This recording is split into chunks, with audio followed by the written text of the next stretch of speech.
It's because it's all on another screen. I had trouble finding a good area for the camera. I was like, Good evening, everybody, and welcome to Monday Night's Paranormal Question of the Day. We'll be right back right after the short intro.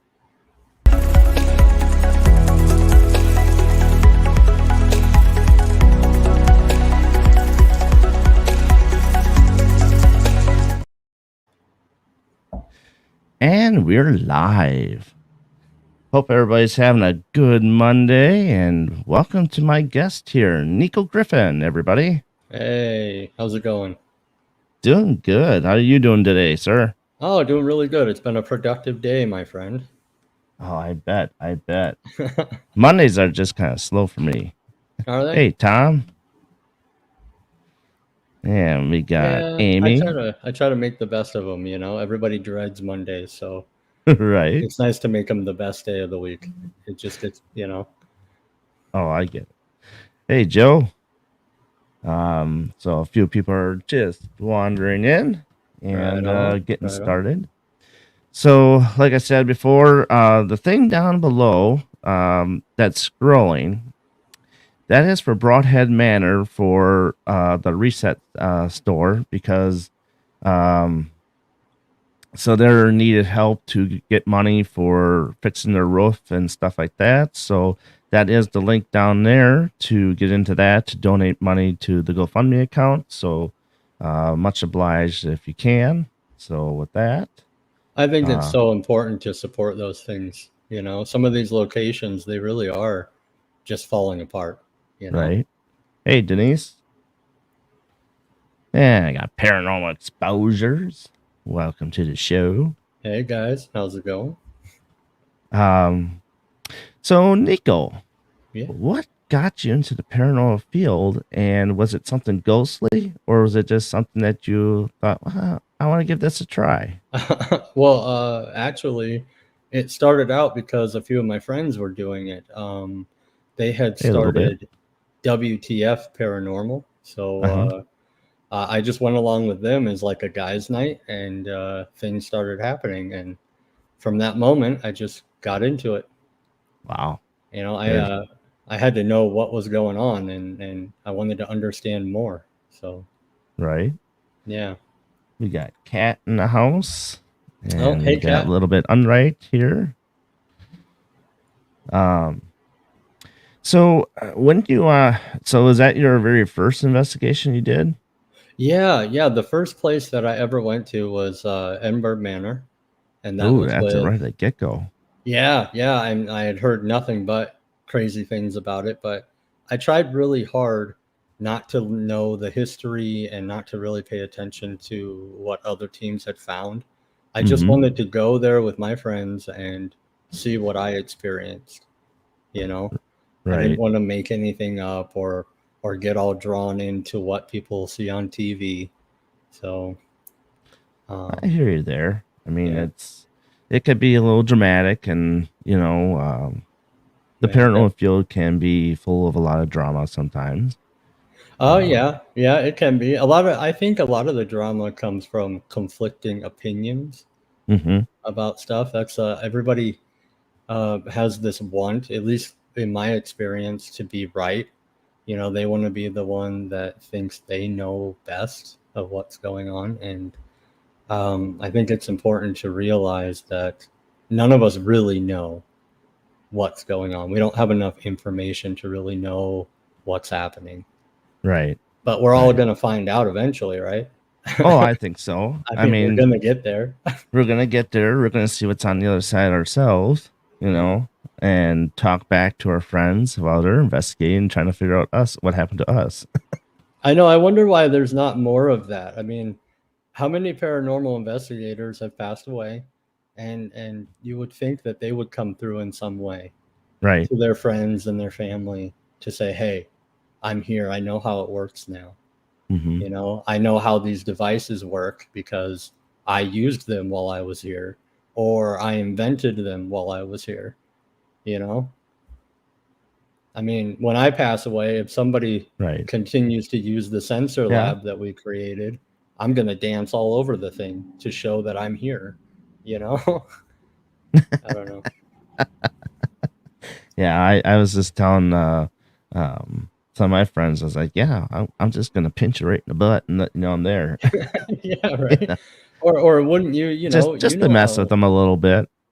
well, and you know how some of these devices work, so wouldn't you tinker with them, you Hmm. know?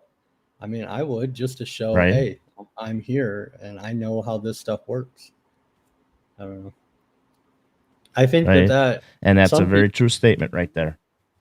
and some people say, um, the reason why we don't get certain activity is because some people that passed away in a certain time frame might not know how to work this stuff. But I Hmm. think now, with the way things are and the way technology is, there are enough people that have passed away that understand technology and know how to interact with it, you know? Right. I So mean, there, yeah. oh, go ahead. Well, I was going to say there must be some kind of a rule or something that's stopping you from interacting with this stuff at will. I don't think that you can just do whatever you want whenever you want. Sorry.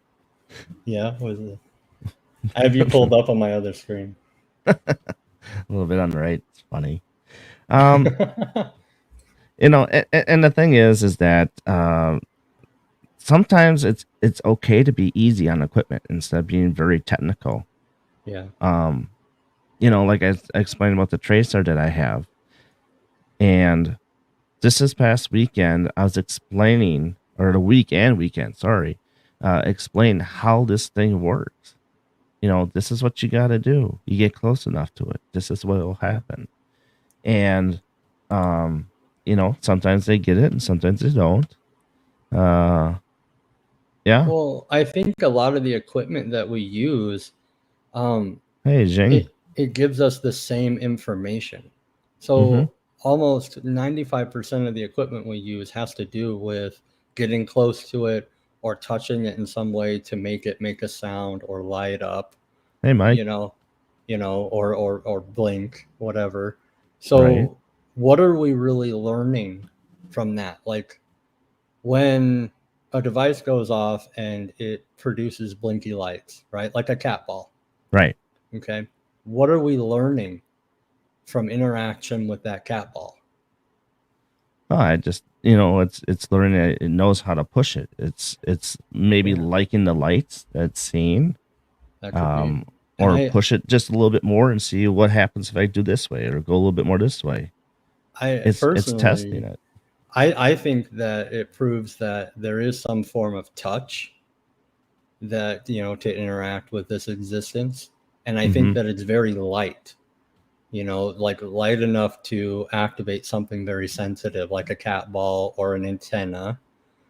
Or that's why we get like pushes, scratches, and bruises are the most common things that we get.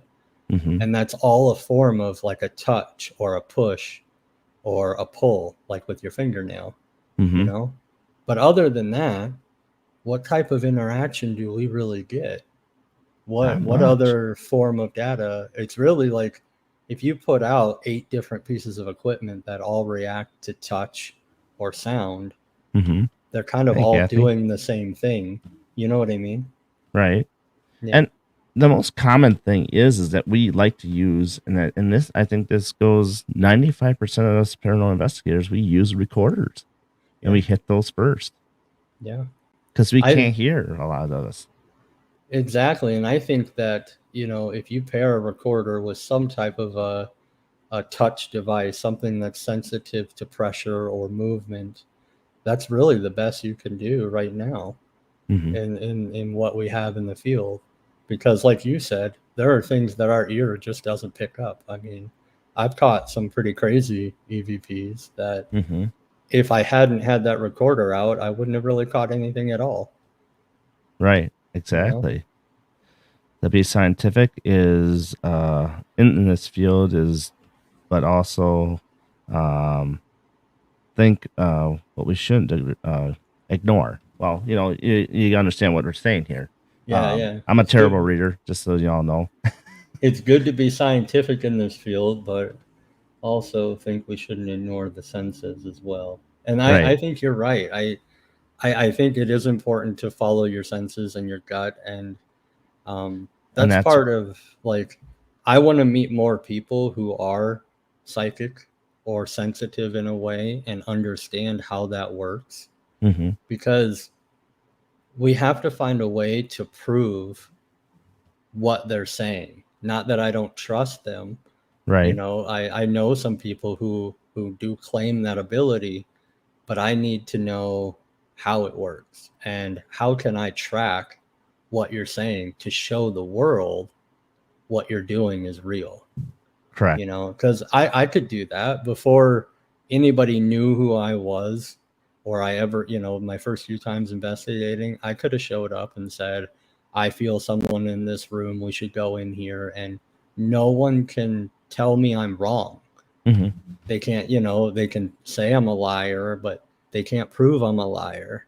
And there Right. are tons of people in the paranormal field who would eat that right up. hmm And and so it's very easy to lie about that skill or ability, just like anything else in the world. You can make things up as you go along, and it kind of ruins the field for the people who really have that ability Right. and want to help you know hmm I mean, it's just so like me. I mean, my vision ain't that great, but I gotta get a sense of feel, phantom smells, you yeah. know, stuff like that, or my ears, what I hear in on EVPs, you know, those are my strengths that that happens. Well, But and that's why I focus on the scientific part of it, not because I'm all science based, and I don't want to be. I need people that ground me in the other direction too. But right. with some of the sensors that I have, when I feel a cold spike, hmm right, I have a sensor that's not too far away from me that can tell me if the actual temperature in the room dropped hmm or if it's just me who got cold. You know what I mean? So Oh if yeah. I feel absolutely freezing cold, but the temperature in the room did not drop at all, then that's an anomaly. That may be a paranormal event Right. that I can now prove hmm is a paranormal event. Now, without that sensor, I could be lying. I could be saying, "Oh, I don't feel good. I feel sick. I feel cold." What if I'm just hmm making it up for attention? You know? Right. And some people, they have been caught doing that. They've been caught Exactly. in the field just making stuff up, and everybody, it kind of ruins the investigation for other people who can't say, well, I think you're making that up, because it will hmm start a fight. you know I mean, Very true. I can't tell you how many times I've tried to challenge people on that kind of stuff, and it really does go bad. They get mad instead of talking about it. They just hmm get really upset. Right. Right. Yeah.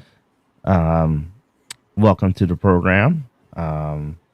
Glad to be have you here on the program on the comment section here. So Yeah, we thank you talk guys. paranormal stuff.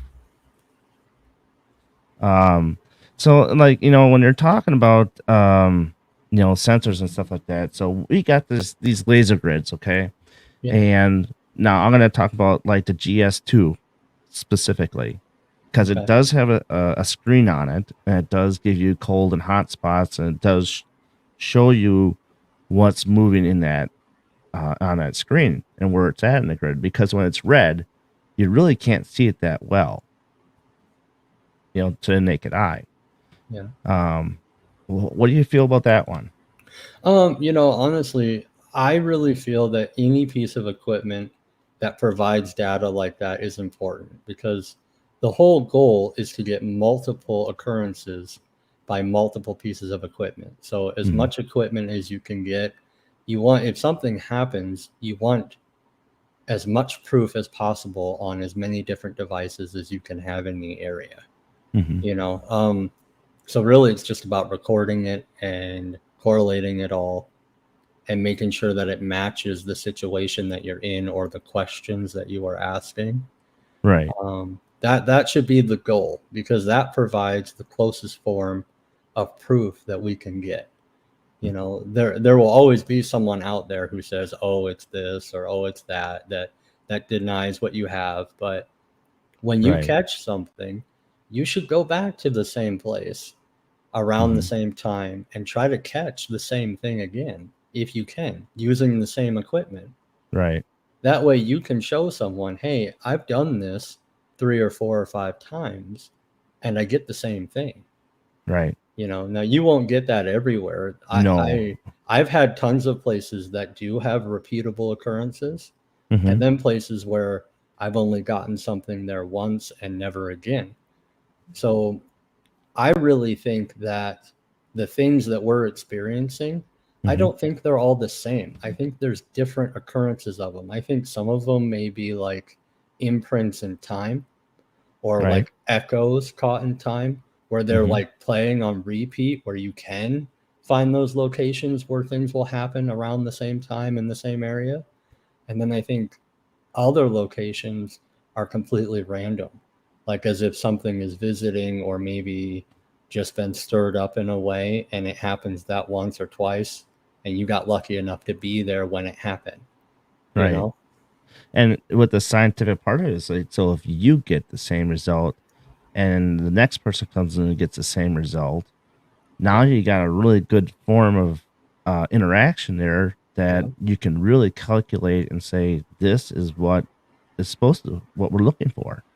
Well, Yeah. so that's kind of what I'm trying to do with the paranormal report. I want to create an area to take all these singular occurrences from, how many paranormal teams are there now? Yeah. Thousands, Tons.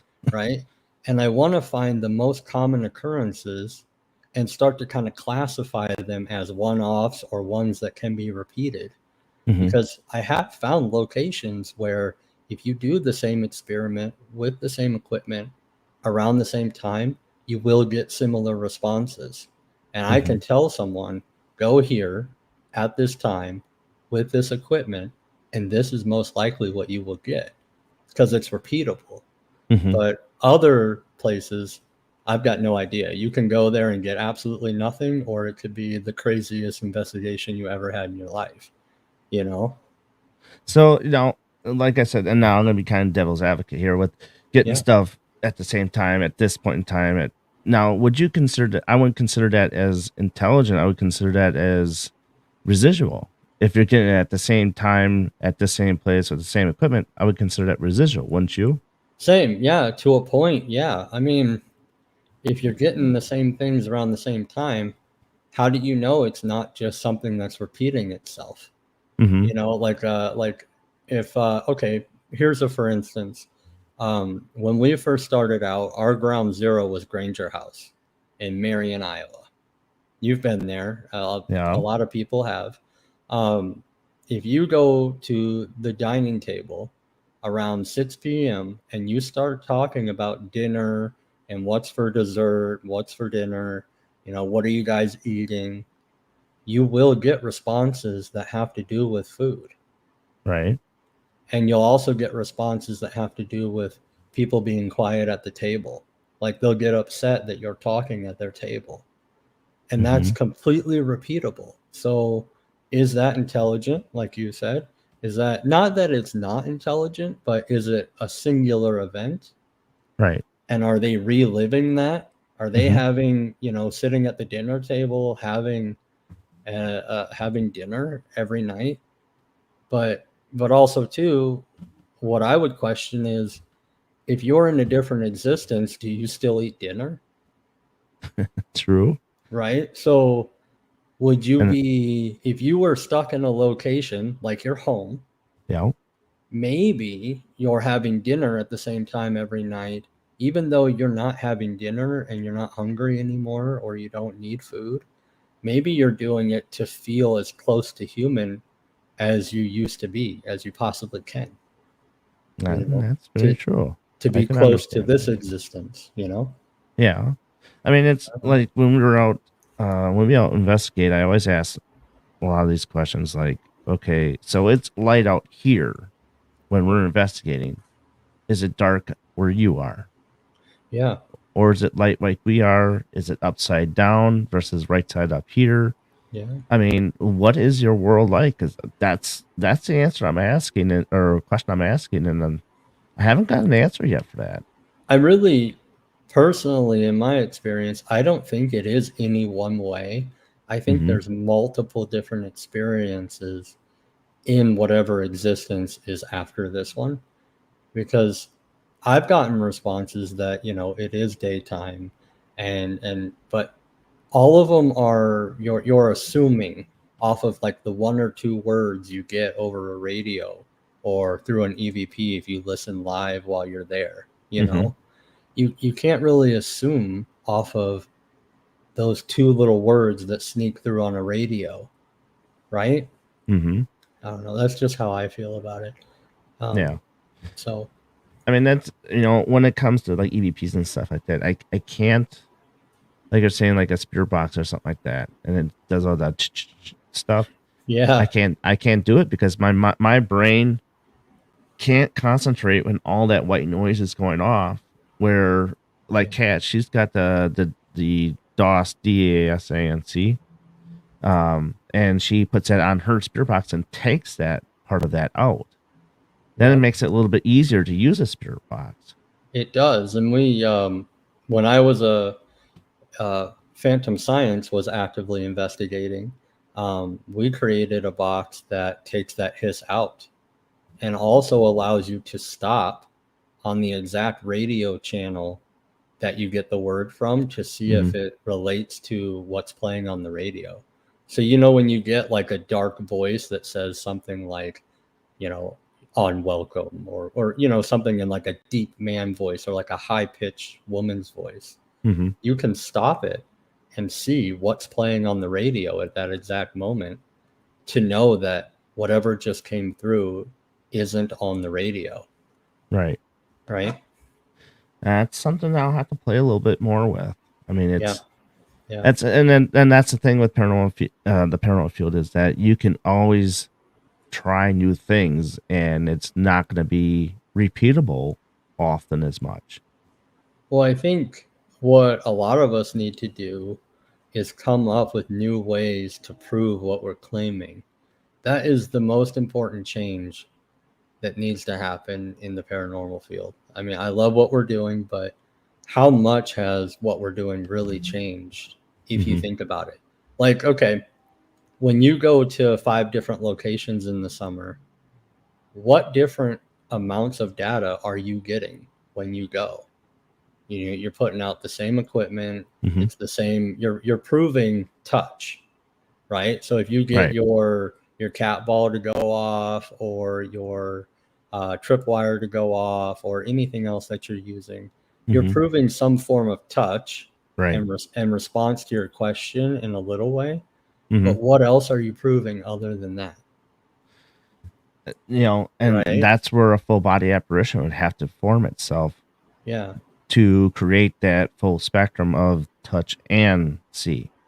yeah, You know, yeah. And I don't know about you, but like, how many of those have you seen none. since you've been doing? And how long have you been doing this? So I've been doing investigating since 2017. So quite a while. You've been doing it and I've been doing it for almost 10 years now, Mm-hmm. and I've only seen 3, possibly 4, like, shadowy figures move in some direction. And I've seen one. I swear every time that it doesn't get caught on camera, or there's something to debunk it in some way. Mm-hmm. I've never once just caught something full Right. on camera. I know very few people that have. But the thing about it is, when you do catch it, everyone is so quick to say, "Oh, that can't be real. Somebody must have messed with it." Mm-hmm. So you have to have some other form of data to go with it that makes it unarguable, you Right. know? And Right. that's the hard part, because we don't really have any equipment out when those things happen. And I know you can't plan it, Right. but if we had better equipment out when these things happen, we would catch other information, like, what are they using in the environment to do that, Mm-hmm. right? What are they using? Energy? Are they Right. using radiation? Did the entire room temperature suddenly change in order to form this shadowy figure? You know, Mm-hmm. I don't know. And the thing is with Edinburgh, and Cat will put it in chat here probably, Yeah. with a second floor where they got that floating apparition that comes up to the top of the stairs, and then it's gone. So it's like you try to plan for that because it's like kind of like residual in a way, Yeah. but it's kind of hard to plan for that. So does it mean is it going to be residual every day, or is it every other day? Well, and that's the thing. I don't think you can plan it. That's why, you know, Hey Jimmy Lynn, when you pay your money, a lot of these places charge you money and you get to hey spend Bill, X amount of hours there, right? You really, I don't think a lot of people get that it's not like what you see on TV. Like, I've paid $300 to go to a location and nothing happens that night. And that's the name of the Yeah, game. yep, that's what it is. I mean, we pay our money to excite ourselves, to psych ourselves up to catch something. But if it doesn't happen, do you get bummed? I really don't get bummed. So it's like if I don't get something, oh okay, but it's the location that you're at that's like this is a cool location, so I'm okay. So if we get something, it's an added plus, you Well, know. and I don't get bummed either because we don't really know what's going on. We don't know how that form of existence works. So, Mm-hmm. you know, they're probably not on our schedule in any kind of way. And to me, when we get activity, I think it's on purpose on their end. This is just a theory I have, but Right. who's to say that this existence isn't the best existence that we have? A lot of people like to claim that, the next existence, the afterlife, might be better in some way or freer in some way. But what if the next existence is us just missing our human existence? Like the ability to do what we want, to move what we want. In this existence, if we want to pick up a book and read it, we can pick up a book and read it. Mm-hmm. But what if in the other existence, you can see your favorite book on the shelf, but you can't pick it up? True. And no matter how hard you try, you can only touch it just a little, like the same way that they touch these other devices, like the cat ball, just a teeny bit to move them and set them off, and maybe sometimes knock it off the shelf, but they can't pick it up and open it, you know? Yeah. Or it Or, could be like a cut in the movie Ghost. Yes, I'm going to use a movie Ghost as a reference yeah, where you got the spirit teaching Swayze how to kick a can. yeah, Do other spirits do that in that side of the field? Train other spirits how to do things. I think so. I mean, think about it this way. Before we existed in this body, what were we Hey, before Voodoo this Roll. body? Right? It was a Mm-hmm. seed and an egg, right? Right. So that was one form of existence. Our mission was be the first to the egg so you can be born, Right. right? Now you're born, you live in this existence, and from the moment you were born, all it is learning this existence. There are tons of us who still don't know this existence. We don't know how to take proper care of ourselves. We Right. know there are things we should do, but we don't do them. I Right. think that when we get to another existence, it's just going to be a different way of existing. I don't think it's going to be all good, all healing, all perfect, flying around like wherever we want to go. I Mm-hmm. think we're going to have to learn it and grow, and there's going to be pros and cons to it, just like there's pros and cons in all the other existences that we've had, Right. right? Right. So, and if you think about it, that would be completely different for each individual person because there are people who exist now that don't have usage of their legs and arms, Mm-hmm. or maybe don't even have legs and arms. So when they get into another existence where they are no longer burdened by not having legs and arms, Right. that's going to be a better existence for them. Right. Whereas someone who does have the use of their legs and arms, when you get into a different existence and you now cannot use your legs and arms the way you used to, wouldn't that kind of suck? It would. You know It what I would. mean? It'd be like there would be a whole acceptance period of not being able to do things the way that you used to. right? Or not being recognized. So if you are in an existence where you can see everybody in this existence, but you can't interact with them, or you can only interact with them in a very small way, and you can't get up in the middle of the night and have, a midnight snack like you used to, do you Right. miss that stuff? You know, Very good I would questions. I would think you would miss that stuff for a while. I think there's a period of like letting go. Right. You know what I mean? Right. And then I also, I always make a kind of a joke, like, in the afterlife, it's free gas if you want to roam. You don't have to pay any Yeah, right. pay Yeah, any gas. right. You Right. can go Yeah. and come and please as you want. Yeah. Um, so now, like, we're talking about other existence. How do you feel about like past lives and reincarnation? I wonder um I wonder how that works. Like this is something that I was playing around with. So what if you get to the end of this existence Mm-hmm. and there is something that does judge you in a way? It says, "Hey, you were supposed to do this while you were here and you didn't." Right? You never met your potential, you didn't take enough risks, you didn't fulfill yourself, because there are plenty of us who want to do more. We Mm-hmm. want to be more, we want to achieve more, we want to lose that weight or climb that mountain, and some of us simply never do. Right. Right? So what if you have to, in a way, be recycled and take the knowledge that you had from this life and be reborn or reincarnated to go through it again to learn more, until you get to a point where you're mentally mature enough to Mm-hmm. handle a different form of existence. Because if Right. you, it all depends on your personal opinion, but like we were just talking about, if the other form of existence is like letting things go and being prepared to let them go, like being fulfilled in life, Mm-hmm. well, certain people can do that and certain people can't.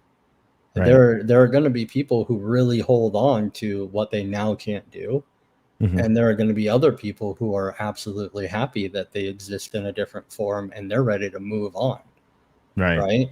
And Yeah. what if you have to fully let go of this existence in order to accept whatever is next, Mm-hmm. right? You have to fully let go of everything that you now can't do to move forward. And Correct. that could, who's to put a time limit on that, you Right. know? And That's a usually in the paranormal field, it's time lost. yeah, yeah, I mean, everybody experiences at some point loss of time. yeah, Who's to say that they don't experience loss of time? yeah. You know, um, Or who's to say that that's not the description of what hell would be? You right, know what I mean? I mean, hell would be seeing other people around you eat your favorite meal, but you could never eat it again or taste it again. But you can remember what it right, tastes like, right? right. But just like anything else in life, eventually you will forget what that tastes like. So if you're in another existence where you can no longer, you have memories of this existence, eventually you will forget this Hmm. existence. You'll forget what people sounded like. You'll forget what meals tasted like. You'll Yep. forget what the wind felt like on your face, the sun. If enough time passes, you will forget, the same way we do in this existence. Like when you have a loved one pass away, and no matter how hard you try to hold on to the sound of their voice, eventually you don't remember what they sound like, Right, right? right. It's just the truth. Or prisoners who are locked up for so long, that they forget certain sensations of life. These are Oh things yeah, that occur in our existence now. It's just more of a final form, something that you can't go back from. You know what I mean? yeah, absolutely. Hey, Lori, just gonna catch up with chat here for a second. So you believe in multiple past lives? I do. I believe in multiple past lives myself. Now, how many? I don't know. And I've heard there could be hundreds. You know. Well, and there are documented cases of crimes being solved from past lives. Children who remembered that they were harmed or you know, they were murdered in a certain way, and then they do go and find a body that was bashed over the head with a rock, and they can prove that Mm-hmm. it was someone buried in the middle of nowhere, a child's body that was killed by trauma, you know, to the Mm-hmm. head. I mean, those are documented cases that you can't argue, Yeah. you know. So I really do think that past lives are a thing. And just like anything else, there's glitches in the system. I don't think anything is just flawless. I think sometimes those things come through. Right. You know what I mean? Yeah. It's just about your level of connection to them. And I think it can just be completely random sometimes. I don't think that you have to be any type of special or have any type of special ability to do that. Right. Maybe it was just a large enough trauma that it created an imprint in time Mm-hmm. that really needed to be solved. But don't you think that with the way things are now, how many traumas there are, that would come through more often? Right? I mean, Yeah, that's what I would think. there's violent murders and unsolved cases every day all over Right. the world. So you would think that that would be something that would be coming around a lot, that would come up a lot, You know, right? the other thing I wonder is how come we don't get things from the 1800s, like the medieval times, a lot. Yeah, yeah. Like I really mean, I would think brutal we'd find things. that more in Ireland and stuff places like that. But But that's where mainly where all the castles were prevalent more. But why not here? You know, well, and I think too, you know, some to explain some of those times back then, there was a wider acceptance of death back then too. I mean, soldiers and whatnot, they embraced, depending on the area you lived in, they right? really embraced death and even saw it as an honor. Some of them, you know, to die Mm-hmm. in battle was the best way to die.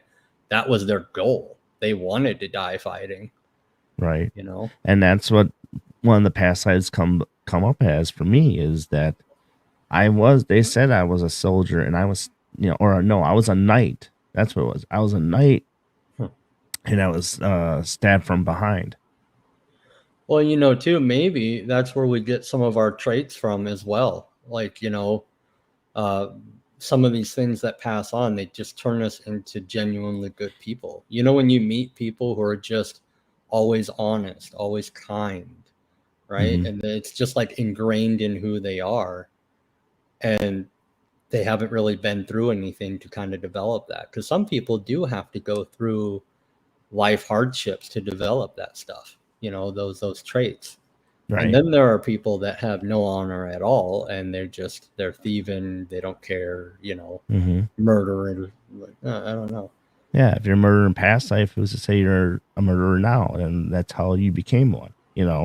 See, here's what's scary about that idea, though. Whenever you say something, you're always saying something else. So, you know, the paranormal and views like that always butt up really close to religion, which Mm-hmm. is a very touchy subject for Yes, it people, is. right? So here's one way of looking at it. If all of these things are an experience, like even the touchy subject, like murder and rape and all that stuff, that's not okay, right? Right. I don't condone it in any way. Right. But if it is all part of a plan or part of a learning experience, then isn't that how can you be mad about it? Because it's a part of something else. It's a part of them learning to become a reincarnated better life. Mm-hmm. So can you be mad about it? It's one of those dilemmas, like, Right. yeah, it's not okay, but if that's how things work, then if you stopped it, you would stop growth. You would stop lessons being learned to create better people. Mm-hmm. It's like it's two-sided, and it makes you sound like a crazy person, you Right. know. So Amy's got a question, and she was wondering, whose past life will yours be? I don't know. uh Hopefully someone who does good for the world. That's really all I care about. While I'm here, I want to create things that bring people together, that create good experiences. And if Mm-hmm. my past life experience goes to somebody and I don't get to choose where it goes, then I hope it goes to someone who also creates things and creates good experiences for people. Right. That's and if I do get to choose, that's what I'm choosing. You know? Right. And if I don't get to choose and it goes to someone who sucks and uses my knowledge and life experience for bad, Hmm. then hopefully I can intervene in some way, you know? Right. I Right. don't know. I I was guess we'll laughing find at this out. comment that Lori put on there. I didn't stab you. Wasn't me. Yeah, wasn't me. That's what they all say. Lori's the curator for the Washoe County Historical Museum, the one I do bookings for. Oh yeah, yeah. I've heard nothing but good things about them from you. Yes, awesome place. I'm All right. excited to get down there sometime. Oh, yeah, it'll be a lot of fun. Hi, Carmen. Um, so now, like I said, we'll stick a little bit on the same subject here. Like astral projection. Okay, what is your take on astral projection? Well, I think there are enough claims to support it, Mm-hmm. but I think it's just like anything else. How do you prove it? Right? Mm-hmm. You have to really trust the person who's making that claim that they have that ability or something like that has happened to them. But at the end of the day, that's all you have is the trust from the person. You don't have any data. Right. But there are cases that really stand out where people do remember details that are pretty impossible to look away from, right? Mm-hmm. What Yeah. about you? What's your stance on it? I'm interested. So, astral projection. So I've watched a show called Haunted Hospitals. Okay, and I don't know if you've watched that at all before, but there was a point in that show. I don't know what episode it was where this lady was at home. She was sleeping. Okay, and she had a dream where she actually was at the hospital and trying to help this patient out. This little young individual, and something went horribly wrong. Like she got into a fight with the demon that was in that room, so to speak. And so when she woke up, she got a phone call from the lady that she worked with and saying, "Are you at the hospital right now?" And she's like, "No, I'm at home." "Well, you need to come down here." So she went down to the hospital, and here on camera, they showed her she was actually in the room, Yeah. but And she was see dreaming it though. and see those are some of the really crazy cases where how do you disprove that? Right, Right? I mean, the right. only thing that you can really do is check the camera footage, the original camera footage, and you can run it through a program that will tell you if it's been edited in any kind of way. Mm-hmm. And then you can log the phone call and you can log some type, get some type of proof to prove that she was at home during those times, like maybe the location of her cell phone or something like that, right? Mm-hmm. But who can go through that extent to get all of that proof? Right. Right. But those situations where you have it on camera, I mean, that's crazy. Mm-hmm. And what does it take to do that too? Was that And a complete accident? Was that a glitch? Was that right, something that maybe wasn't supposed to happen, but someone was taking a coffee break or something? You know what I right. mean? Maybe they Well, were yeah. busy with an emergency on the other side and that just slipped through. I don't know. I mean, like I said, it's a weird experience to go through if it Yeah. happens, because it's like, I'm gonna try and see if this could happen, but it's like I don't really have any proof that say unless it's uh like the word I'm trying to use here is 6 months down the line. Yeah. It's like, oh, I remember this. I've been here before, Well, and but I never was here. see, Hi, here's what Nikki, by the way. we need. So situations like what we're talking about right now, they don't have anyone paying attention to them, right? Like a Mm-hmm. team, like a government team or a scientific team that goes in and investigates that situation, right? Mm-hmm. that goes in. It's their job to go, okay, we're going to collect this data. We're going to validate the video that you've supplied. We're going to check the phone records. We're going to look at the location of your phone to prove that you were at home. Or it doesn't really prove that you were at home. It just proves that your phone was at home, right? Right. But the only way we're going to get something like that in this world is if we collect enough data to present to someone who has better equipment than us, scientists that have access to hundreds of thousands of dollars of equipment, to then make it relevant to research these claims, right? And we're not going to get scientists with that type of backing, with that type of resources to look at it when we send them a video of our cat ball going off.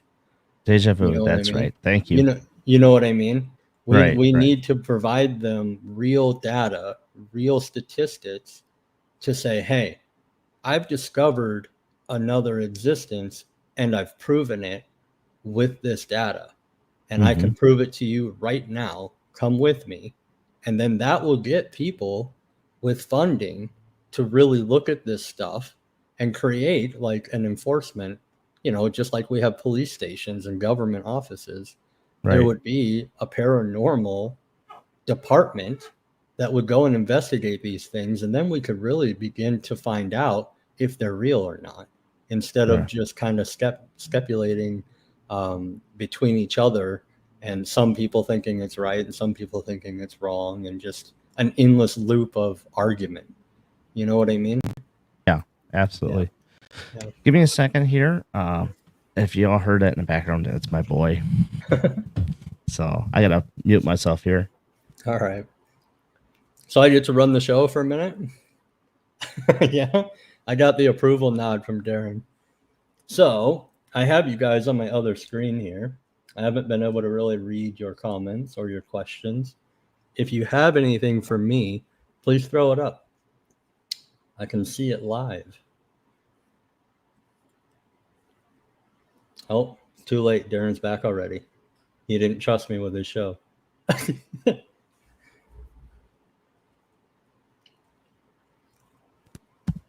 All right. So sorry about that. I didn't ruin anything while you were gone, Darren. I promise. No, that's all right. That's all right. Hey, I'm giving you guys the platform to talk. So that's what it's here for. Yeah. So what do you think, Darren? I've never really had the chance to kind of get to know you and what you think. Like, what's your personal opinion on the afterlife with the data that you've collected? What do you think happens after we leave this existence? well, see, I do believe that reincarnation, which I want to come back as a cat, so I have 9 lives. But I just think that it's a fascinating field and fascinating to know what goes on in the other world. Like, you know, we talk about portals, which is a very touchy subject as in itself. You know, I'm one of those people like, hey, where's the portal? Because I want to find it. I want to step into it because I want to see half in and half out. What's the difference? Okay. Yeah. You know,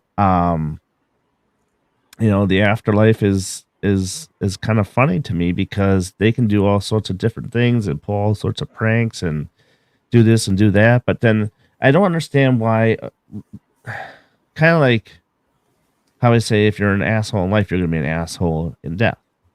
You know, so why is it they can't transform if you're an asshole in life and transform in death to be something better? Well, You know, see, so you don't here's the have to thing. deal with that. Like, who's to say they can't? You know what I mean? So we're making a lot of assumptions about whatever form of existence is next based off what we believe. And what we believe, even though we hold it close to us, Mhm. it doesn't make it true, right? So we are all ultimately going to find out what's going on because we are all going to die. And Right. there is going to be a majority of us who are right and a majority of us who were wrong, right? Right. Some of us are going to reach the end and we're going to go, well, I spent my life believing this and it was completely the opposite. And that's just what it is. Too bad. So sad, you Right. know? Right. because I don't think, well, I don't think, but maybe I'm wrong. I don't think that any form of existence you're going to get to pick. So relate it to now. Hmm. The existence that we're in now, did we get to pick how it works? We No. were just a seed and an egg. You know what Right. I'm saying? We Yeah. didn't pick how anything works here. We Right. just adapted to it and we're doing the best we got. And I Right. think that if there is another existence beyond this one, it's going Hmm. to be the same thing. You're going to go into it just like this one where you didn't pick your parents, you didn't pick your siblings, you Right. didn't pick if you have disabilities or not. It maybe in this other form of existence there's going to be things wrong with you that you didn't have wrong with you in this existence. Who's to say it's not just another type of birth Right. where it's a roll of the dice? Some people are lucky and some people aren't. Just like in this one, some people are top performing athletes and some people are born without feet. I Hmm. mean, and there's nothing wrong with that because where there's a will, there's a way. You Right. know, I know people who are born without arms and they do everything with their feet. They're Right. still absolutely amazing people who let nothing stop them. Right. So, whatever happens in this next existence, no matter what it is, it's all about your mindset. Hmm. Just like this existence, you need to do what it takes to get it done.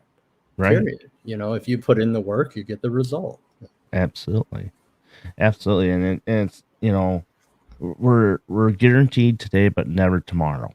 Yeah, that's so true. So live your best life because you only got one, and Yeah, then who's to say what your past life is going to be like, what your reincarnation is going to be like, yeah, your your existence in the other world, that you come back and have fun with your friends, you know. yeah. So I yeah. mean, you've got no guarantees. That's why I think no matter what you believe in or no matter what your personal opinion is, you should live this existence to its fullest, period. No Right. excuses, because for all you know, the next existence sucks. Mm-hmm. And you spend that existence just wishing you had this one back. Absolutely. You know what I mean? So make the most out Absolutely. of it. Whether there's something or nothing, the result is the same.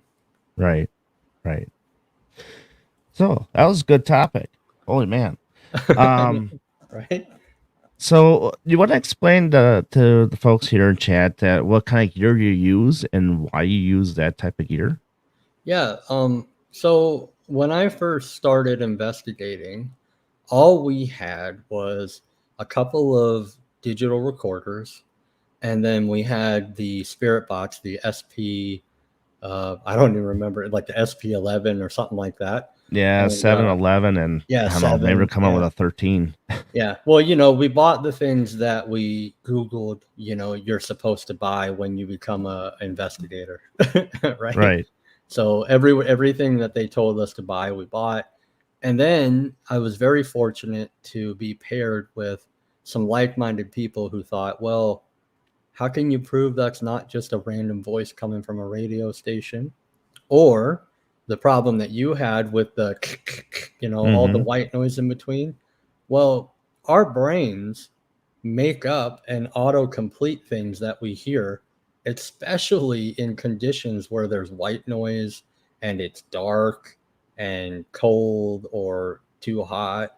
Our brains make stuff up. That's documented and scientifically proven. So we wanted to find a way to create equipment that could come through clearer, Mm-hmm. equipment that could really prove what's coming through. So we started creating our own equipment.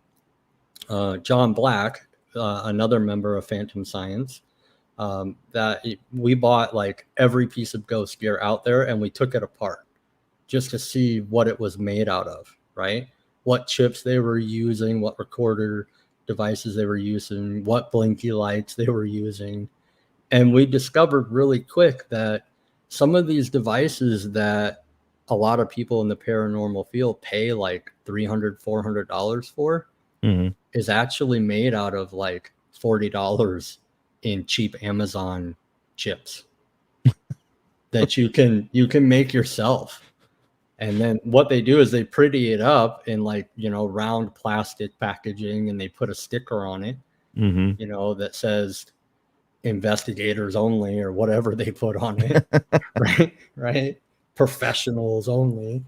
And Right. so we started making our own to measure changes that we couldn't prove. So we wanted to prove things that were going on in the environment instead of, we had caught a few interesting EVPs, but we wanted to know how are they interacting in this existence if they're in another existence? Because it can't be easy.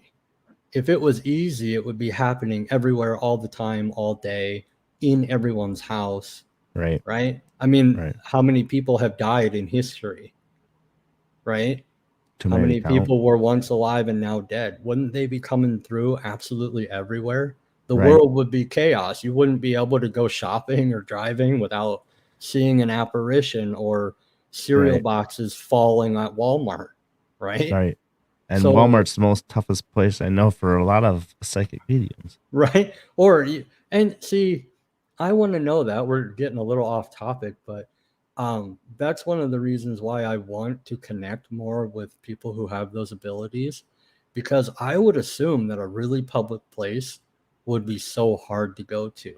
If there really are spirits everywhere and it's just hard for them to interact with our existence, but people that can hear them and see them, they've got to see them everywhere. Yeah. Right? They have to. I mean, when you go to like an old abandoned place and you see someone in like their World War II gear, that would just throw me off. You're there with your friends, and then there's like 9 other things that you can see that are people that used to be alive. Right. Right? Or like, here. What the hell is that? Yeah, that would drive me nuts. It would. I can't be left alone with my own thoughts, let alone like 10 others. I'd want I think that's most of us, Niko. Yeah. I would want quiet. I would wish I didn't have that ability, I think. I don't know. Yeah. That's, I hear you. But no, back on topic. We really just wanted a way to track how they're doing what they're doing. Right? Because what I realized is that everyone has the same result. So if you put out some type of device that's triggered by touch, right? Like a REM pod, and you put out a cat ball, and you put out a tripwire, and you put out, anything that requires touch or being near it. All 3 of those devices have proved one thing. They've proved touch. Yeah. Right? Or some energy being near it to set it off, right? But so we know that they can interact in this state through touch. And I think that that's the most interactive way that they can interact, because what is the most common thing that we get? Like bruises, scratches, and pushes, right? That's some form of what we all get at some point. Right. So I think it's safe to assume that the most common thing is touch in some way. But how are they touching you with no physical body, with no fingertips, right? So how can you measure that? How can you prove that? And one of the devices that we use, it measures the electromagnetic field in the environment. Okay. And one of the biggest things that we've picked up is at the exact moment of a push, a touch, or a scratch, the electromagnetic field in that environment will drop dramatically. So it's almost like they're using the electromagnetic energy to form that touch, push, or scratch. Where if we didn't have that sensor, if we didn't have that equipment, if we hadn't built it ourselves, we wouldn't have anything. Right. We would have the bruise, but someone could say, oh yeah, people get bruises all the time. People get, you could just be making it up. Maybe you hit it on something. You're in an abandoned building. Maybe you scratched yourself and didn't recognize it. You know what I mean? Right. That happens to people all the time. People who have pets can attest to this. Like you'll get scratched by your pet and not realize it for 3 days. and Mm-hmm. go, oh, I must have got scratched by my cat or my dog, Right. right? So I think the most important piece of equipment is something that monitors the environment and changes in the environment that relate to activity when you get it. Kind of like Tesla coils. Yeah, kind of like Tesla coils. Exactly. And that's, Mm-hmm. I think, the only way we're going to get more proof is if everybody comes together and starts to talk about the experiences they get and where and at what time. We need a form of data collection from people so that we can implement these sensors to get enough information to build new equipment, to Mm-hmm. come up with new experiments to hopefully prove what we all know is there to a point. I mean, Right. we don't do this for no reason. Right. You know, if I had never had anything happen to me in 10 years, I wouldn't still be spending my time and money on it, Right. That is right? true. Right? That is Because true. I hear you on that one. Um, so let's switch a little gears here because I hopefully Cat is still in chat. Um, so let's talk about the new podcast you got coming up. oh yeah, the paranormal report. Yeah, let's talk Yeah. about it. Well, so that is the goal in the paranormal report. As we go along, we'd like to get people together to talk about their experiences and their opinions, but in a place where we can discuss them without people getting angry, Mm-hmm. right? So, like, in my experience, when I've said things like, well, what if the afterlife isn't as good as this life? Mm-hmm. I'll get people who are highly religious that really get mad at me Yeah. because I'm challenging their belief. And I want them to understand I'm not personally attacking you. I want Mm-hmm. to have a conversation with you. I want to Right. collect information from you, especially people who claim abilities. I want to talk with people who claim to have abilities and I want to test them, Mm-hmm. right? Now, in my experience, okay, in the beginning, we tried to have people who claimed abilities come with us, like pay for the investigation, pay for, their stay in a hotel, the whole deal. Like, hey, we just want to understand you. Mm-hmm. And each one of them that we reached out to, they either stopped communication, or there was always some kind of conflict, Mm-hmm. or they only offered information that was a dead end, right? So they would come into a room and say things like, this room is dark, I've got to go. Right. Okay. That doesn't, okay, the room's dark and I'm sorry that you feel bad. I don't want you to feel bad. But that doesn't prove anything. I could walk into a room and say, oh, the room's dark, I got to go. Are you going to believe that my ability is real? Are you just going to take my word for it? Right. Mm-hmm. But when they weren't with us, the room wasn't dark and they didn't have to go. They claimed like all kinds of abilities, like they have straight up conversations with ghosts Mm-hmm. and they know who they are and where they lived. But whenever someone else was around that wasn't just them, it was never possible. It was Right. always something that just ended, you know? So I would really like to meet people that I could get to know and collect information from their abilities, because if we do, if there's anyone listening to this right now that wants to be a part of that, if we can collect enough information from you, we can take this information to accredited people Mm-hmm. and we can change the paranormal field. Right. We can get backing from accredited people that have the money and have the sponsors or the connections to really prove what's going on in the paranormal. Mm-hmm. And what I don't understand is, why has no one done that? So like Very good me point. personally, if I had that ability, I would go and prove that ability to people with funding, to Right. so that they would take us serious, because no one's going to take you serious in the paranormal if you send them a video of your blinky light going off. Or your Right. orbs and stuff like Yeah. that. But that's not like when I say something like that, that triggers a lot of people. And anyone who knows me, they know I'm the nicest guy in the world. I don't want to trigger you. I Right. don't, but these are the You just real want to pick your brain. conversations. Yeah, like these are the real conversations that need to happen to Right. move the field forward. Because for the past, like, who knows how long, what have we really changed? Right? Right.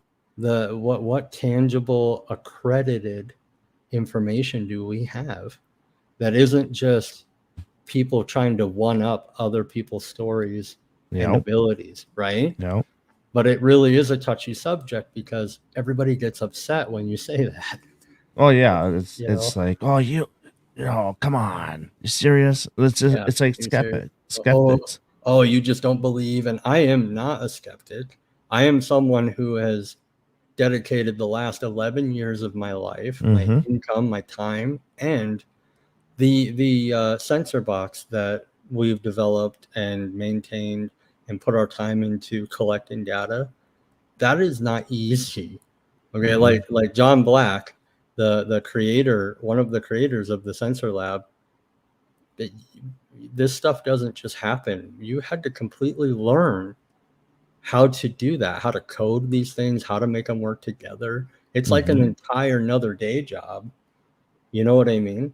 It took like a long time to come up with that and It put it hurt my together. brain, I can tell you that. Yeah, it does. When you introduce that to people, they look at it like mind numb. They're just like, uh-huh.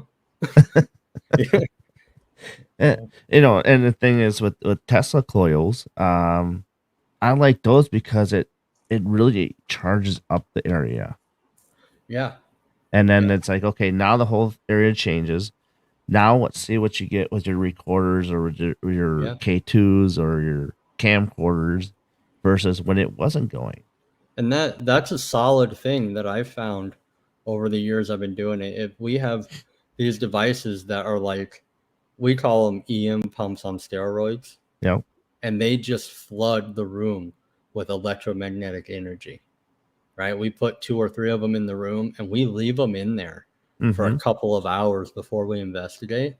And since day one that we created this, we have gotten more activity with those active than without them. Right. If you put some form of electromagnetic energy, or if you buy like 50 EM pumps from Ghost Stop or wherever, right, you get them, just put them in there an hour before you do your investigation or whatever you're doing, and then Mm-hmm. turn them all off, take them away, and see what happens. You will get more activity. That's something that is You're repeatable. feeding them energy. Yeah, I really think. See, I'm conflicted on it though, because I think that you're feeding them energy, right? Mm-hmm. But also too, we live in a time where energy is everywhere. Yep. So why are they not just taking from that? I mean, all of us have Well, they cell take it from phones. us Yeah, at some take it from point. us, our cell phone batteries. So Yep. if that were true, if it really was energy that we're giving them, well, why wouldn't they just take energy and be everywhere?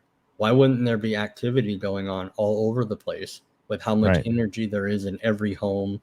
You know, you go back to the 1800s and how much energy was there compared to now, Oh. right? I mean, well, with the battles alone, it's a lot of Yeah. energy being raised right there. Yeah. You know, I I mean, mean, so it's really is, it's conflicting because I do think and I do believe that if you put energy into a room, you'll get more activity. yep. But why do you have to put energy into a room to get more activity when there's energy everywhere? Right. It should already be accessible. I mean, there would be ghosts in every house if Right. energy was what they fed off of. They'd be taking it all the time, wouldn't you? Yeah. Right? If That's exactly it. Yeah, if energy was the only way you could interact with this existence, you'd be all over it, you Yeah. know? Because that's what we're striving for. We're striving to get that Yeah. on video footage or on the recorders and stuff. That's what we It's like, hey, look, this is what we got. This is what we got. Because we all feed ourselves to find, like you said, one up one another, but it shouldn't be one up one another. It's as a whole, Yeah. as a Or family, say, hey, I got this. What do you think? or two, maybe the reason why activity is not all over the place, even though energy is so available now, Mm-hmm. maybe it's something that you have to care enough to learn how to use, Yeah. right? So if you think about it this way, if you are in another existence where energy is what you need to interact, right? Mm-hmm. There's going to be different levels of values. So some people are really going to care about learning how to use that energy to communicate, and others, just like in this existence, they're not going to put the work in that it takes to figure out how to use that energy, Correct. right? Just like now, there are tons of people who know they should work out every day, but they don't want to put in the time and the energy it takes to work out every day. That's me putting a donut in my mouth. Yeah, you know you should only eat two, but you eat eight because they're Yeah. good. Yeah. The mini pack. The mini pack, folks. Yeah, until you go back for mini pack number two. No, I cut Yeah, it off at one. but you get what I mean. Like, Oh, yeah. I really think that there is that thought process in another existence, just like there is this one. So I think that that would explain why there's not just 100 million ghosts who know how to feed off of energy and interact, and it's Mm-hmm. not in every house. I think that maybe the ghosts that care enough are maybe the ones that went through something that are really trying to communicate what happened to them. you Mm-hmm. know Maybe it's some type of a trauma saying, hey, I have something unresolved in my life, so I have the motivation to figure out what it takes to interact in my old existence to try and communicate what's going on, Right. right? Right. And a lot of them are in limbo and don't even know that they're passed on. Well, and see, that's the thing too. Like, how do you prove that? Right. So it's very easy to kind of, that could be true, that they could be in limbo and not know, but how do you prove that, And right? That's that's the the hard part. paranormal field that where it comes into Yeah, play. that's the hard bit. Right. So who is all on your podcast with you? Yeah, it's Kat Armstrong, Shane Feek, which you've heard of before, and Yeah. everybody knows Kat, and then Michael Harris, who has been around for quite a while as well. But I don't know. I think Michael has kind of went around with multiple groups, and so Okay. he's kind of like the one that hasn't been heard from as much. He hasn't done podcasting before Okay. like some of the others. So, and then myself. It's gonna be a brain twisting show. Well, yeah, the reason I wanted to put together four people with different views and opinions, kind of like what we're doing tonight, just discussing all the different theories and the possibilities, Mm-hmm.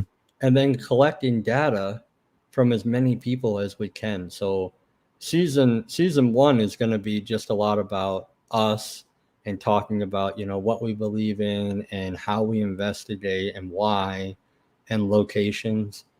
And in season two, when we kind of have gotten used to each other and we've gotten used to podcasting, because that does take time. Yep. I mean, if you go back and you listen to the Phantom Science podcast that John and I did in the beginning, and then Shane eventually joined, Mm-hmm. in the beginning, I was like, "Hi, my name's Niko, and I like paranormal things. So bye." You know, you know. Please don't ask me any questions. I don't like to talk very much. Or you got the one here that just starts with Raven Rose and like, I'm nervous as all hell, and I got a beer right next to me to take that edge off. Yeah, right. Right. Yeah, but you got to worry about that. Like, I was in a different place back then. If I took a couple shots or something to take the edge off, we'd be having totally different conversations than the paranormal. It'd be, Right. you know, That's funny. that was, Um, so what are your favorite locations that you've been? We discussed Edinburgh Manor and the Granger House. Do you have any other ones besides that at all? My favorite, other than those two, is Farah Schoolhouse, Oh and yes. and that's just because that's where I got one of the biggest things I've ever caught in the paranormal. And like actually caught it like on tape, in recording, and the whole bit, like really properly caught it. You know what I Hmm. mean? Not like the situation where, oh, the equipment malfunctioned or the batteries died or whatever, right? Hmm. When we were doing a pilot show for Discovery Plus, Okay. and we were doing it at Farah. We got approval from them to do it there. We had a very knowledgeable person on site who knew the whole history of the place, and then we brought in two people who had never investigated before, and we got the most activity on that night, which was like so lucky. We were like, oh, this is perfect for a pilot episode, Right. right? Um, we saw what two of the volunteers, they saw a shadowy figure on the stage at Farah. Have you ever been to Farah? Oh yeah. Yeah. So, you know, upstairs, the auditorium up there Yep. where they Yep. have Right that by the. stage. I'd say is it by back by the chalkboard? Yeah, it's on, yep, back by the chalkboard. They have that big chalkboard up on stage. And then right beneath it is like the home base, you know, where they have the microwave and the power and all that stuff. Yep. So we were hanging out up there, and they saw a shadowy figure up there. And at the same time, John had a pair of headphones on connected to the radio, and we were asking him questions, you know, and doing a session where he was responding to what came over the radio, right? Hmm. Um, so I had begun to ask questions about, is there someone on the stage? And John said, yes, it's me. And I said, well, can you give us your name? And it got really quiet, like no more word over the radio. And I said, can I come up on the stage with you? And instantly John said no. And he can't hear us, you Uh know. huh. And I said, well, what if I just walk a little bit towards you? And I took a couple of steps towards the stage. And all of a sudden, that shadowy figure ran through the doorway, and that was all I saw of it. But we had two devices outside in the hallway. You know, that long hallway that leads Right. to the two stairwells on either side? Correct. Well, we had what we call the ghost feeders, which pump out all that energy that we were talking about earlier. Correct. The one at the beginning of the hallway went off, a really loud beep. And then the one all the way at the other end of the hallway went off, as if something had ran down the hallway. Yeah, but the thing is the one at the end of the hallway, we didn't have the clip holding it in place, and Okay. that one fell on the ground like it had been hit. Oh So boy. it started at the beginning of the hallway, ran through the hallway, smacked that one, and it fell on the ground. And that is like the biggest thing I've ever had happen. Like direct responses over the radio, movement, other people saw it, and we caught it all on camera. We had these body cams on at the time, like cop cams, Yep. I and we use one. caught, yeah, yeah, and they're, you know, I think that they're good. I can't use one anymore because my beard blocks it out. If I have it on my chest right here, my beard covers it up. You just get a beard view. Get one of So those GoPros and put it on your hat. yeah, yeah. I mean, yeah, that would work too. But But then you run into something because you didn't see where you're going. yeah, yeah, right. Or that sometimes those things interfere with other devices. So it's like sometimes we have them on, sometimes we don't. We just were lucky enough to have that on at that time Right. because we were shooting a an episode that we were going to put in for consideration to Hmm. be on Discovery Plus. So um, we were just fortunate enough to have all that on because, you know, when you're shooting a show, it's all about angles and all Yep. that good stuff. You have like Slow 50 cameras. motion and Yeah, yeah. So yeah, that place, every time I've ever gone there, there's been activity. There's never been once that I've gone there without something crazy going on. hmm. And they will set off your equipment, whatever is going on, almost on command most times, at least in my experience. Wow. So Yeah. So where can they find your show with Kat and Michael and And yourself Shane. and Yeah. Shane? Where Uh, can they catch that at? yeah, that's gonna be on Spreaker on Paranormal Buzz Radio. You know Shay, yeah. Yep. Yep, that's where we're gonna be doing it. And we did Phantom Science there, so I wanted to make a point to do it there and support her. Correct. And we've had nothing but good experiences with them over there. So Absolutely. And you're on the last Sunday of the month? yep. So we'll be on this Sunday, the 25th, and it is at 6 p.m. Central Standard Time. Awesome. Yeah. That's going to be a good show, folks. So make sure you tune into that to Spreaker.com, Paranormal Buzz Radio, and the Paranormal Report. So I got a few fun questions here before I start wrapping it up. And I think some of my fun questions I have to ask. So what is the one object in the world that you would never want to be haunted? My desk chair. That's a new one. Right. Why here. The desk chair? Because I spend like 85% of my life in it. That's why. I'm serious. I always have some kind of project going. I'm always editing something or recording something or going over some type of data or communicating. If my desk chair was haunted and I couldn't control it, then I'd be in trouble. Like, seriously, there's a circle here in the wood. It's just a circle around? Where I sit. Yeah. You know how you see those photos of monks that stand in the same place every day to the point where their feet marks are ingrained where they stand? That's this desk chair. It's in the same place, operating like 90% of my life. That's funny. Yeah. So on the opposite side of that, what would you like to be haunted? Maybe my car. Yeah, that's you know what why? I chose. Yeah, why? I'm interested. So it drives me all over the place. I don't have to do any of it. Yeah, right. Take me to a haunted location. Okay, honey, you can stay home. He can drive for me. It depends, though. Is it a good haunting or a bad haunting? Like, what if you get like a Christine? Bad haunting? Yeah, like a bad haunting with your car that just like rams into people who don't use their blinkers. You know what I mean? Get out of my way, you fool. Like a car obsessed with road rage. Oh, then you'd be part of that Netflix show. Yeah, maybe that's true. So what's the one object in the world that you would never want to hold? The one object in the world that I would never want to hold.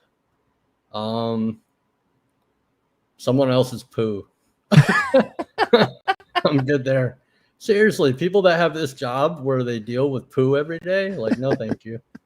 Like they're looking for Bigfoot poo. Yeah, Bigfoot poo, or like they lost their keys or something. I don't know. I watched a documentary once about the crazy things that people find inside of dead people's poo. Like they find things in people. They find like car keys and remote controls and stuff. Like up their butt. Like, why? How'd that get there? That's most prisoners. Right? Like, no, I'm good. Imagine having that job where you had to search for it. Right? Like it has to go on some kind of report. It's like a checkbox. Like, did you search the poo properly? Check. I hate myself. See, look what my wife just put here. Looks like I have to finally get a second job. Yeah. Yeah, I think we all do. Honestly, if you're an investigator and you somewhat travel even a little bit, I think you do need a second job. Like, buying equipment. It's like dirty jobs. Yeah, like some of these places they charge, $400, $500. The bigger ones can get up to $1,000, where there's like 32 people splitting it. And what fun is an investigation when you got 32 people in the same place? Yeah, like what can you really get? How much does that throw off your devices that you have designed for a small part of groups? See, whenever I go somewhere with anyone, I always tell them, this box, this sensor lab is going in a room that no one else can go in until we're done. I make that like a non-negotiable. You know what I Yeah, mean? I would too. Say, hey, and most people are down with it because the people that I investigate with, they want that data. They want to grow the field and continue Mm-hmm. to learn. And so you know, what most people, when I show it to them, they're really excited and they come up with a lot of new experiments for it. Yeah. I So, mean, that's why I get the plasma ball. I use that. yeah. Tesla coil. I still want to get a Tesla coil. Sorry. People say other words. And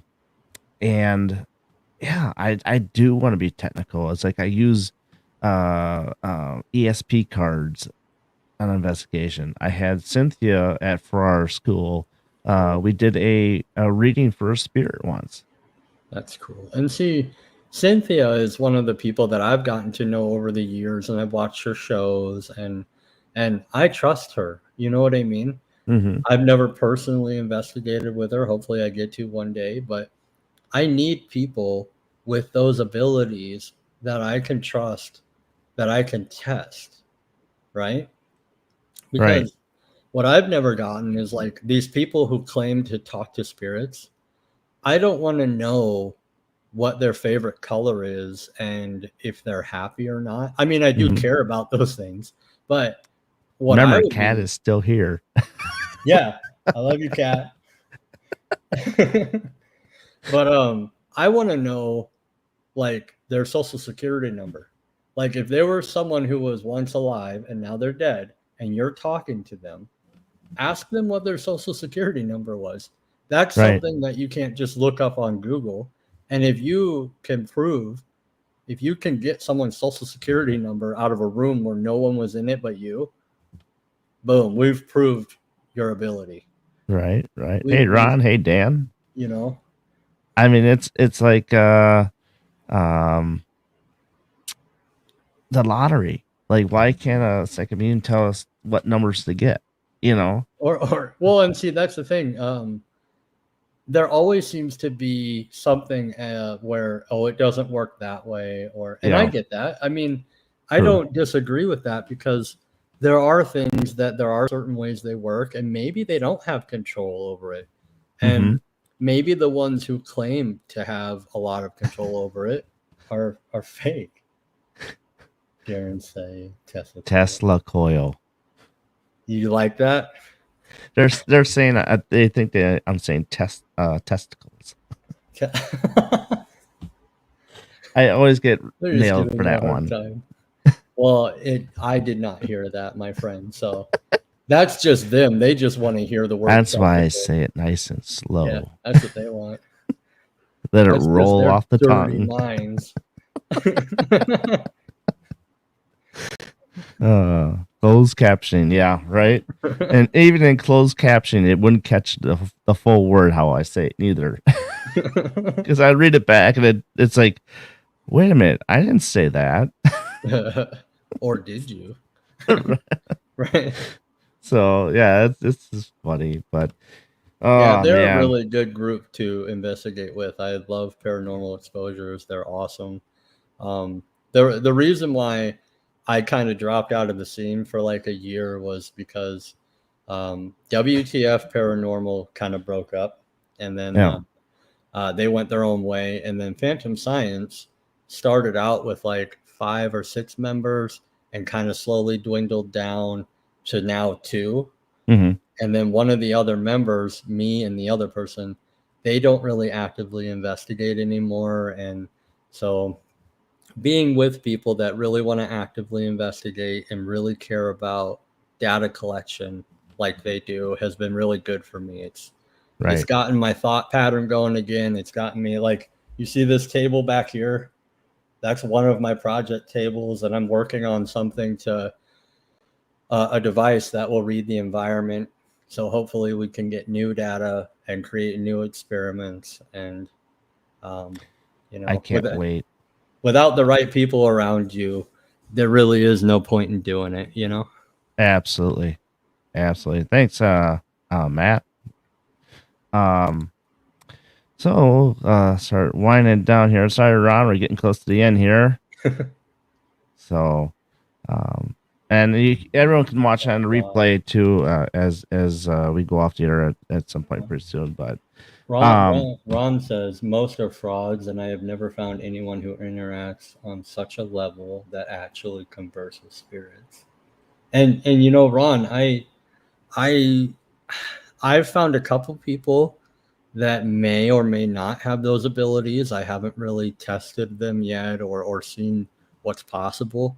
I do think, Ron, that there are people out there that may be able to do that. But if you think about it, um, with so many people that do pretend to have that ability, if you were someone with that ability and you were told all the time that you were lying or you were full of crap, wouldn't you eventually just stop? Right? You know Probably. what I mean? Like if I had that ability and people it if I put something out saying that I had that ability, I'm going to have 50% of people telling me I'm full of crap and the other 50% of people absolutely accepting me and backing me, even the fake people who are accepting me even though they're fake, you Right. know? And when I put something out and I get scorned for it, I'm not going to do that. Eventually, I'm going to go, well, there's no getting through to these people, so Yeah, right? he says they're not, but they're not fully developed. Yeah, that could be too. That's why I want to put together a group where people can come and really discuss how their abilities work, because I don't think any one ability works the same way. I think that different people work in different ways, and we need to find all of the commonalities that join those abilities together. And when we find that, then we can find ways to test them. And when we find ways to test them, then we can find ways to prove them. And then we can find out who's making crap up and who's not. You know Right? what this is sounding like? Huh. The X-Men / women. There you go. I'm down. If that's what it is. I mean, it's true though. Like, how are you going to weed things through the system without a database of information to stop fake people from getting through? You know? But that's what it sounds like. I mean, test them, do this, mutant it, for mutes and stuff like that. But Yeah. I digress. But it's like Yeah. that's what it sounds like. It's X-Men / women, because I can't just say X-Men alone, because there's women involved in this too that have all these abilities just as well as men do. Well, and see, people like Ron right now, like he just said, he gets scorned. Right now, the Paranormal Report has a group that's completely private. Mm-hmm. But as we get to know people and we find them, we're going to invite people like him into the group. I want an area where people can come together to help each other develop. So people who understand the ability better than others, they Right. can get information and meet like-minded people. And it's going to be a place where they further each other, not, constructive criticism and helping. And the moment that someone isn't helping or they're judging or scrutinizing, they're Mm-hmm. out. They're out of the group. That's it. Right. There is, it weeds out those people who are full of crap or just want to be better than everybody else. I want to create a form of real para unity where you can help people who are being left out or Right. scrutinized, like Ron, and he can connect with people who can help him understand his abilities that he seems to really feel like he has. Right. And he can work with other people who want to understand him, right? Absolutely. That's what I want. That's hopefully the direction we're going in. As long as I'm doing this, that's the direction I'm going in. So anyone Right. who's in it with me, great. Anyone who's not is getting left behind. Right. Right. So, well, this has been a fantastic interview. Like I said, they're each one lately, like I said, the last probably 5, 6, maybe 7 interviews have been just really, really well. People are Yeah. enjoying them. I'm glad you're enjoying these interviews. And it's and Ron says I am not psychic. Um, but it's information like Amy early in the show. It's like this is very intuitive, very learning tool. What these shows Yeah. are, Yeah. And and and think about how hard it can be to figure out an ability that you don't understand when you right, have so many people that are fake, uh-huh, because they're not helping you. If you're looking at them, it's just like going on Google to diagnose your own symptoms. You know right, what I mean? If you're and sick scare and the you, crap out of yourself. yeah, and then yeah, you scare the crap out of yourself, and two searches in, you have cancer now or something. When really, Right. when really you just have like a cold, you know, Yeah, like or food poisoning. absolutely. So like I said, this has been a fun interview. Nico, we got to have you back on because like I said, everybody loves your mind and how you think, and we could pick a topic what you want to talk about and Yeah, I would get love you on that. here. I Uh, I I really do. I like your show a lot, Darren.